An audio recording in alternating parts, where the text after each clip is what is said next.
The Economic and Monetary Affairs Committee of the European Parliament has approved gold to be used as collateral, confirming its status as a high-quality liquid asset. To discuss the reasons behind this decision, I spoke to financial analyst Max Keiser.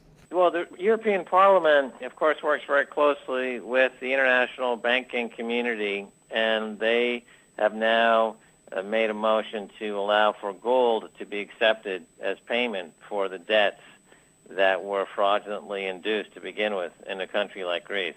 And the purpose of this is, as I've been saying all along, what the international banking community wants. They want to take Greece's assets, including their 111 tons of gold, for free. They want to loot Greece, and they want to loot Ireland and these other countries because they're relatively small compared with other large corporations and countries. They have the means to do so.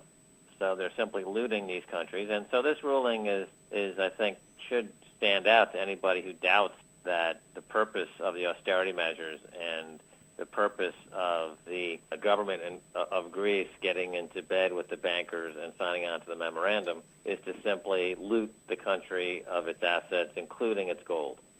Now, who will be holding this collateral, and what will happen to the collateral if the debt is not met? Well, Greece's gold, conveniently, is not held in Greece.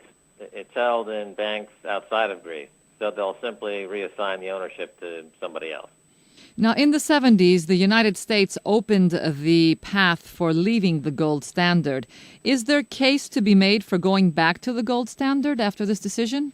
Well, there will be a return to the gold standard, but unfortunately Greece won't have any more gold because the gold is now being moved into somebody else's ownership. I have been saying all along that Greece should adopt a gold-backed drachma immediately and to default on these fraudulent loans that were forced on them from the banking community. They could do that now if they had a government that was representing the interests of the people instead of a government that's representing the interest of the foreign bankers.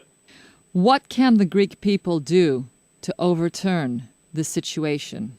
Well, what people are beginning to realize around the world that only a regime change is their option. So whether it's in Cairo or Tunis, it's a regime change. That's what is ultimately the option. And the people in Madrid are out in the streets. They realize that they need a regime change. The people in Greece have been out in the streets protesting, but I think at some point they realize that this government is not going to stop complying with the interests of the foreign banks, and they'll need a regime change. So there's nothing short of a regime change is going to save the Greek population from having all of their assets, including their gold, transferred to these foreign interests.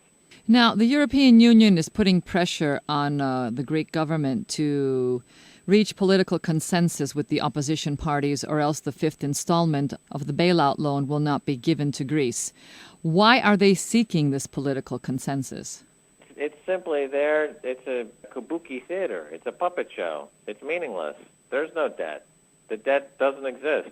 It's in the imagination of the people trying to control the assets of Greece. Greece can simply forget the debt. It doesn't exist.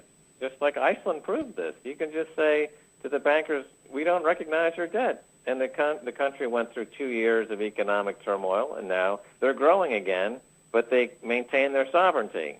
And they have a dynamic economy, and they can sell bonds on the international wholesale market. There's no problem with that.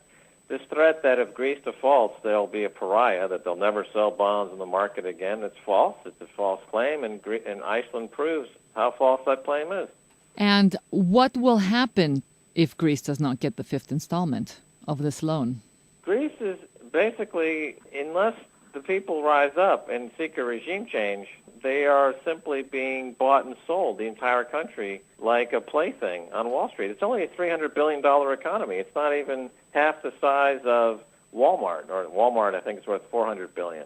It's a very small little tinker toy in the hands of international banking community. To even say there's a fifth installment or a fourth installment or there's a committee, there's a commission, that's just playing into the hands of the people who are not interested in anything except stealing the assets of Greece. That's all they're interested in doing. That's all since they fraudulently induced Greece to join the euro in 2001, their intention has been to steal the assets. And in particular now, based on this parliamentary ruling, we know that they are now going to take the gold. That's $5.2 billion in gold that could have been used to collateralize a new gold-backed drachma. But that's not going to happen because their gold is now being stolen. So they won't even have that option anymore. The noose around the Greek sovereignty is being tightened every single day. And if you just read what's happening from the banking side in terms of opening the path toward transferring ownership of this 111 tons of gold to the creditors who imposed the debts fraudulently to begin with, you see pretty clearly what's going on here. And if the government won't stand up for the people, there has to be a regime change. I mean, that's just the way it's been throughout history. If the government breaks the social contract, then you must have a revolution. That's the ironclad law going back hundreds of years.